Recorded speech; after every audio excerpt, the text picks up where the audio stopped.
Dr. Bruce joins us today to answer your medical questions, and we have 3 questions, so let's get right to it.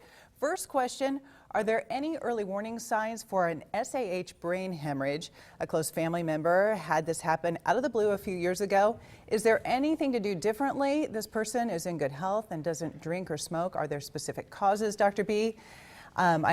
Another person comes in and says, I have a strong family history of stroke. My dad died at 47. All grandparents died of strokes. I would like to know the answer of that too.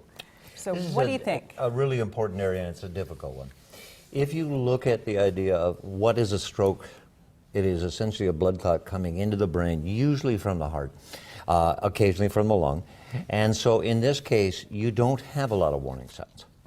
You do get dizzy, you start to feel maybe a little bit like you have a hand problem, and the first thought you have is a heart attack. Right. Once you feel that, but the first thing that you note is your speech slurs. Really? All right? You've got 3 to 4 hours to get to the ER immediately, and they will stop the clot.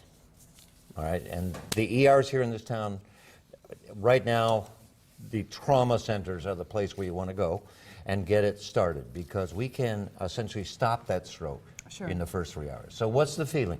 Somebody says, you're not making sense. You're not talking very well. Right. Or I'm feeling numb on one side.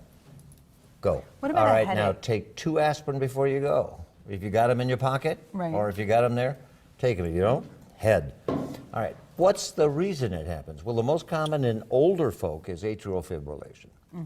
All right, and you start to have heart rate problems, and you've noticed that, you've gone to your doctor, and if they think it's critical, they put you on an anticoagulant because they don't want you to stroke. Sure. And then some will put you on a medication that slows your blood pressure or your pulse down, and that helps. The other cause is something that's chemical, and so we recommend that everybody who has a family history of stroke consider doing testing, but if not, be on at least 1 325 milligram aspirin per day and folic acid. Now, you can take that in a multivite. That's only about 0.8 to 1.2, or you could take something called Fol B, but you want to take at least 1 milligram of folic acid every day, because there are some of us running around who don't process folic acid as well and don't anti-clot our platelets. Aspirin will do that with a single dose. So my recommendation, a single aspirin for anybody who has a family history. Consider doing genetic testing. Still going to come back to probably the same recommendations. Atrial fib, if you've had high heart rate, if you've had pain, then you should go see your doc. And the final is, in this case, anytime you start to lose your speech or you start to get fuzzy and you're really concerned, don't wait. This is a treatable disease. We can stop the side effects. All right, Dr. Bruce, thanks so much for being with us. We are out of time today. Oh, I'm